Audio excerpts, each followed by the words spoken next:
So a few people have asked me where I got this breastplate, and a number of you know already, but I take it as a compliment that people like it because I made it myself, and today we're going to talk about how I designed it.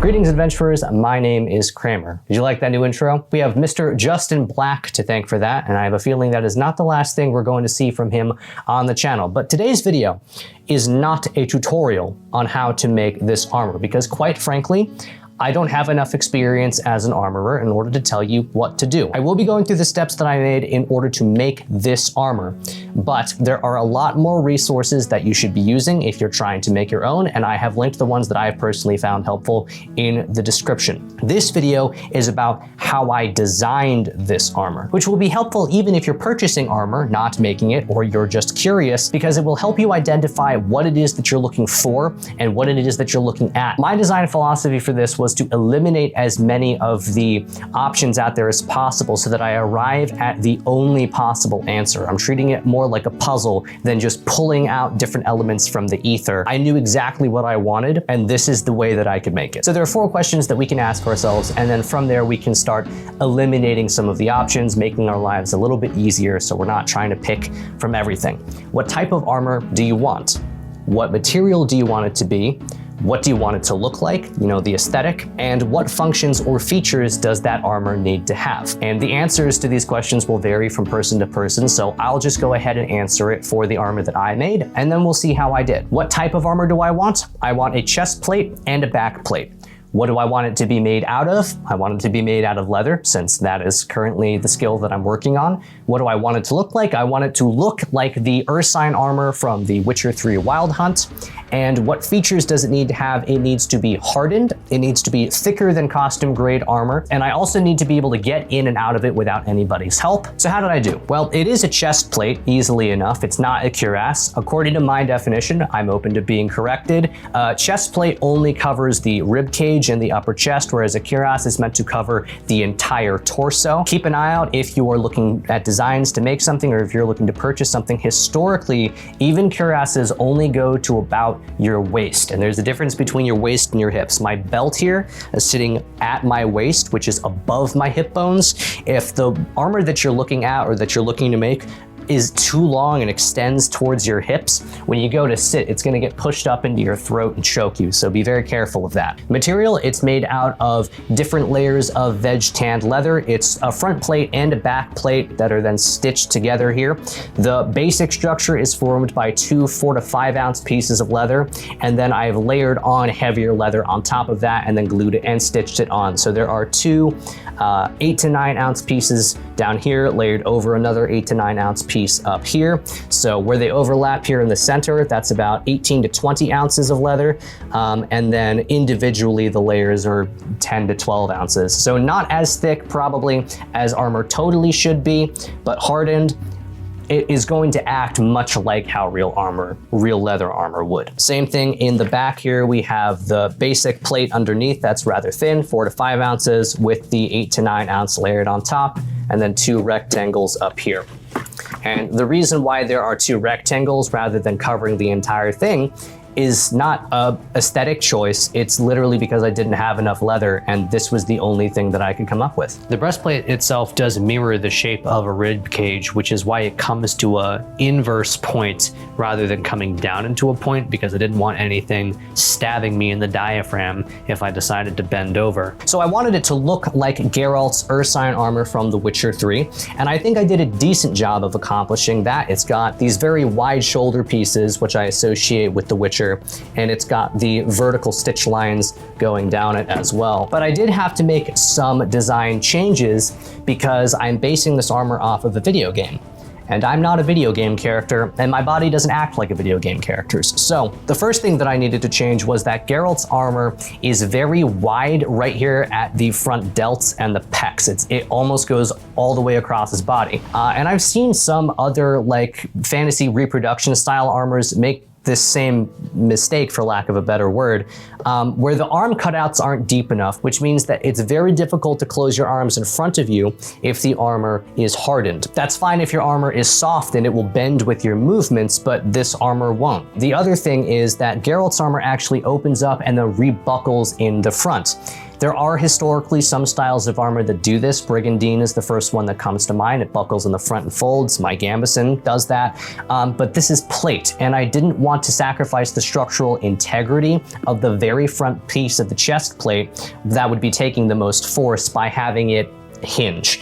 That might explain how you'd be able to close your arms if the two pieces are sort of folding in front of each other a little bit. It gives you a little bit more room, but I didn't want to do that. So I looked to history and modern armor designs to show me the rest of the way. I took the same philosophy that swimmer's cut style plate carriers have, the goal being not to give you full body protection. The goal is to keep you alive as long as possible so that you don't take a shot directly to the heart or the lungs, because you're not going to survive that.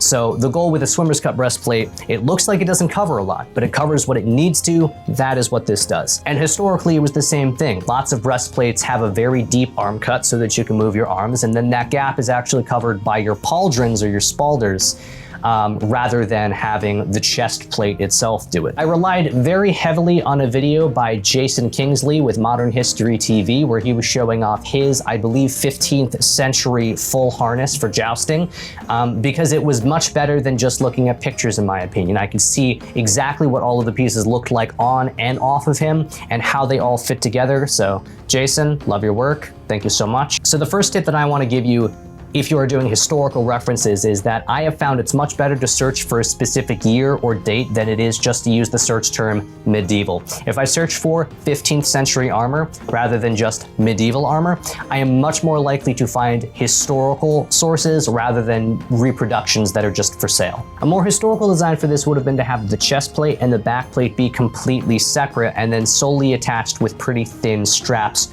over the shoulder. Mine has the two halves conjoined with some pretty thick shoulder pieces, and this is simply because it mirrors how it looks in the Witcher games. And while it's not directly historical, it's not impractical either, because I'm still able to move around in it and raise my arms. If I couldn't do that, it would be very simple to adjust it, because I didn't glue them together or anything. They're sewn together, so I can easily undo the stitching. Because I'm not working with very thick leather, I don't have a single sheet of like 18 to 20 ounce leather. I had to thicken it by adding multiple layers. So the base plates are made from this very thin leather. Those I cut out from scratch from a template. And then these other pieces, I didn't have a lot of very thick leather, so I had to let the raw material that I have sort of speak for itself, and I needed to be able to use as much of it as possible. It's not like I could cut out any shape that I wanted. So this top piece was actually a piece of side skirting, and it already had that sort of neck curve design in it. I just cleaned it up a little bit, made it a little bit more symmetrical, and then that was the only place that it could fit, so I put it there. And these two pieces down here were roughly trapezoidal in shape already. Again, all I had to do was clean them up, make them symmetrical, and then I attached them. Another decision for me was whether or not I was going to have the bottom layers come up over the top layer, or if I was going to have the top layer go over the bottom. Something that I've noticed in fantasy style armor designs, either that have been made in real life or that are just drawn for, say, fantasy character art or something, is that oftentimes we see in fantasy that the armor layers down. The biggest layer is on top, and then it layers over the smaller layers underneath, a little bit like a Lorica Segmentata. But aside from Lorica, when I'm looking at historical armor designs from medieval Europe, I often see that it is actually the reverse, where the larger layer is on the bottom and everything layers up. Historically, if you didn't have a cuirass and you were using a chest plate, you would have a piece called a placard, which comes up over your stomach and then over the chest piece, which actually allows your rib cage to move independently of your hips. It's a very smart design, like a ball and socket joint. So I wanted to mirror that look of a placard coming up over the chest piece, even though I don't have a placard because I haven't made one yet. And I don't know if I plan to, because I really like the look of just having the chest plate. Again, very witchery. Other design elements that I included are these top straps up here. They were a last minute addition, and I think that they were a mistake. If I could redo it, and I might still be able to fix it, I would not choose to have these. They are intended to act like epaulets, essentially to buckle down a shoulder strap for a bag or a cloak or a back scabbard or a quiver, a bandolier, something so that things don't slide off of my shoulder. The reason why they go vertically is because I thought horizontal epaulets like we have in the modern day, invented I think during World War II or World War I, they look too modern, so I didn't want them to look like that. The problem is that in order to have anything buckle onto these, I have to have a hole cut in them large enough for this little buckle to fit through, and I think that looks very, very ugly. The other thing is that if I'm strapping things directly to my breastplate, which in theory was good because it would make everything very secure, it also means that I can't wear a cloak or a cowl or anything over the breastplate, because then it would have to also go over what I was wearing, and it just wouldn't work out very well. So my original plan was to essentially just poke 2 holes in the top of the shoulders and have arming points, and then I could point the chest plate directly to my gambeson, as would probably be historical anyway. But given that I'm copying The Witcher and his armor doesn't have points on the shoulders, at least from what I can tell, I didn't like the look of having just 2 holes in the armor. Now that the armor's hardened, I don't know if I'll be able to punch through it, but if I can, then I'm gonna do that instead. And the last major consideration that I had to make was what direction the buckles, the actual buckles to fasten the armor, were going to be, because they could go in the front or the back, and then the back could overlap over the front, or the front could overlap over the back. It seems like there's a lot of options, and I debated over it for some time, and then I put it on, and again, as with my philosophy, I realized that there's really only one way that it can go. These rivets can be hammered completely closed, or they just sort of snap and then you can undo them. And I was able to test different configurations. So with the buckles in the back, it was just a lot harder to buckle. So I knew I had to put the buckles in the front, which is what I did. And with the buckles in the front, what that means is because the front piece is longer than the back, it would only be able to close so much before hitting the strap rivets on the back side, and I wouldn't be able to close it fully. So the back had to go over the front, and I didn't design it that way. It's the only way that it could have been designed. So it wasn't like a purposeful choice on my part. This is the only way it could have been done for this piece. Okay, so now we'll briefly go over all of the steps that I took. Again, the number of steps that there are can be a little intimidating, but most of them can only be done in a certain order. So you don't have to worry about like, well, do I do this next or this next? You have to stitch before you can wet form it, essentially. So the first step, of course, is to create some sort of template. And this is the second tip of this video of 3, because I had someone ask about this specifically.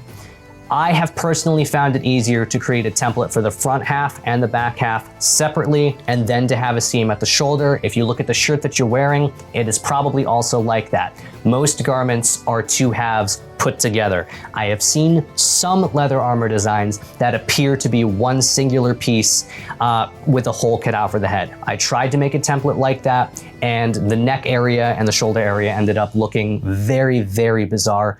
When you cut something in the shape of a circle, once you fold it to a 3-dimensional shape in the form of a human body, you end up with some really odd creases.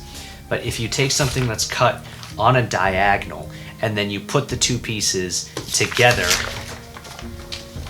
and attach them so that they have to bend in order to fit together properly, you can get interesting shapes like this. It's just easier to do 2 separate pieces, especially if you're not that great at making templates to begin with. And if someone thinks differently and you have a great way of doing it, awesome. Please let us know in the comments below. So I used the method where I take a dress form and I cover it in saran wrap and duct tape. I'm sorry, there aren't pictures of this because this isn't a tutorial. And then mark out what shape you want the armor to look like, and then go ahead and cut that out. I'll specifically give a shout out to Skilltree because they have a video, again linked in the description, where they go over how they made their templates, and it's almost the same thing that I did. So even though I'm making a breastplate, the problem is that my dress form had actual breasts, so it made things slightly more difficult. I'm realizing that that makes it sound like I used a woman as my dress form. Rest assured, it was a mannequin, or a womanikin, or what. Anyway, I then transferred this weaker duct tape template onto a sturdier piece of paper. I just used a paper bag from a grocery store that I had cut open, and I actually transferred this template twice, and I worked with 2 different designs. And the reason for this is because the first one that I did was too small for my liking, and so I needed to redo it. The third tip also has to do with how things are supposed to fit, and for this we will turn the armor to the side.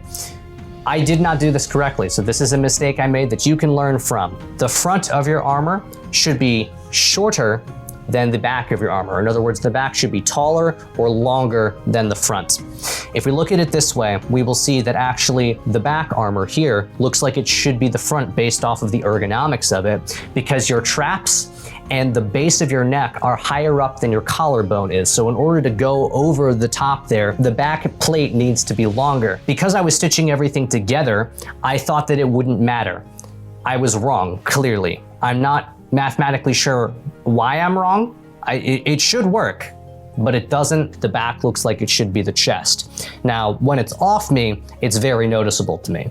But when it's on, it doesn't affect how I move in it or anything. That also might have to do slightly with the fact that I burned the back, and while I was reshaping it, I'm not entirely sure what happened, honestly. So after making the template, the next step is to cut out all of the plates. We cut out the front plate, we cut out the back plate, and then I didn't have templates for any of the extra layers because I didn't have enough leather to actually cut templates from. I just used the basic shapes that I had to work with and then let them fit where they naturally wanted to fit. And something that I did was I actually left each piece a little bit longer than I wanted it to be, a little bit wider, so it overlapped and came over the original base plate. And that's simply so once I glued everything on, I could cut everything flush then, so that I wasn't having to worry about cutting everything perfectly and then gluing everything perfectly. So the next step is to glue everything together once you've marked everything out. And then from there, we go ahead and cut our stitch grooves. That is so that we can keep the distance between the actual edge of the leather and the stitching itself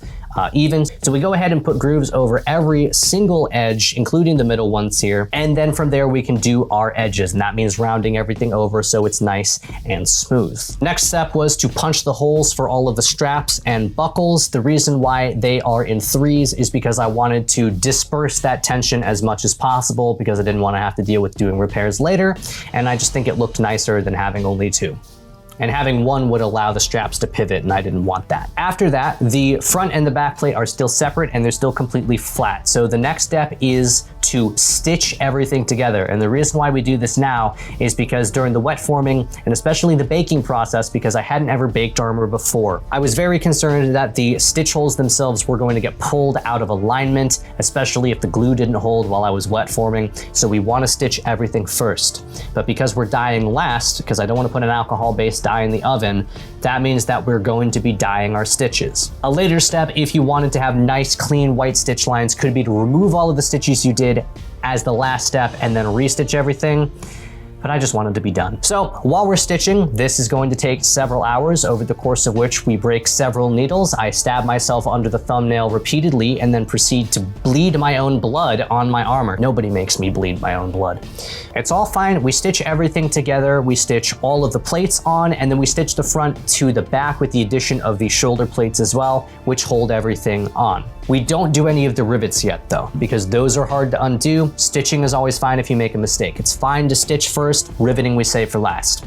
Even though we're not hammering the rivets through, I still keep the posts inside of the holes while we're wet forming and while we're baking so that the holes don't close up. That way we can still make sure we get the rivets through. So we now have the armor in not a molded shape, but a three-dimensional shape. From there, it is easy to just measure out roughly what lengths each of these straps is supposed to be. It actually took me multiple tries. So I say it was easy, and it actually took me about a day. But we'll move on. We don't attach any of the straps yet. The next step is to wet form only the armor, not the straps. So we take the entire thing and we submerge it in water. And then we take it out of the water and we let it dry for a long time until it's able to hold a shape that you give it. And from there, then we can start wet forming it. And the way that I did this was with a lacrosse ball on the inside to give it a domed shape, because historically that dome shape is what allows the structure to have a little bit more integrity. And it also means that if you get your armor caved in by a mace, the armor is going to cave before your rib cage does, potentially. Just softens the blow a little bit. Talking about armor can be morbid. After the armor has not fully dried, but we've been able to wet form it and it can hold its shape, then we stick it into the oven. And then we proceed to burn the back plate entirely. And then from there, we salvage the back plate. So if you missed that video, there is a video on how that damage was done and then how I fixed it. This is the original back plate though, I haven't replaced it, and we can see where the armor has charred. And it's It's nice and hard. The crease in the very back at the nape of the neck is the result of the damage done by accidentally over hardening it. Because the center of the back plate hardened more quickly than everything else, it pulled the rest of the material outwards. The only way to get it into a shape that would form to my body was to have this crease in the center. The other alternative would be to have it stick out an awful lot, and I figured this was the lesser of two evils. So while salvaging the backplate, I came to the decision that using a space heater at the highest setting and rotating the armor to make sure that nothing overcooked was an easier way to monitor the project than using the oven. I may change my mind in the future. It could be my oven's fault. It's not a new oven by any means. But from now on, I'm going to be using a space heater. Might not get quite as hot, but I'm less likely to ruin the project. From there, the next step is to dye. No, I mean actually to dye the project. So we dye everything separately before we attach the straps. Putting on the straps is one of the last things because then we can dye everything without having to worry about doing weird bends. So I dye the front and the back and the interior as well because I think it looks better. The next step after we've dyed everything is to put an antique on. It's just a darker stain. You put it on and then you rub off the excess and it sinks into the stitch lines or any scratches in the leather, gives it a little bit more of a worn look, darkens what it doesn't sink into a little bit as well. I took an all natural liquid wax and I generously applied it to all of the leather surfaces, straps included. I let it sit for about 10 minutes and then I buffed the whole thing until it shined. So the absolute last step is to attach all of the straps and finish all of our rivets because we are confident that everything is done. Rivets are very hard to undo. So if you can, do them last for something like this. That was my philosophy anyway. And the straps have to go last because if we do them before we put the whole thing in the oven, that would mean that we're bake hardening the straps. And we don't want that. We want the straps to remain nice and supple for a long time. So will I ever do cut tests against this? I've received that question as well. And the answer is a solid maybe. I'd love to know whether or not this would stop a sword cut. I really would. But I'd love to have it much more than I'd like to know whether it could stop a sword cut. So until it can be replaced, or until I make another one that I like less, I'm not going to be stabbing it with a real weapon if I can help it. It took me probably well over 100 hours to finish this project. And the reason why I didn't film the whole thing is because filming craft projects actually triples the lead time on projects already. I didn't have the resources available because I'm only one man. If you do want to see a very aesthetically shot leatherworking video that I did, I made a scabbard for a knife that I bought for a friend of mine. You can go ahead and check out that video up here. In the meantime, I'd like to wish you good luck on your adventures.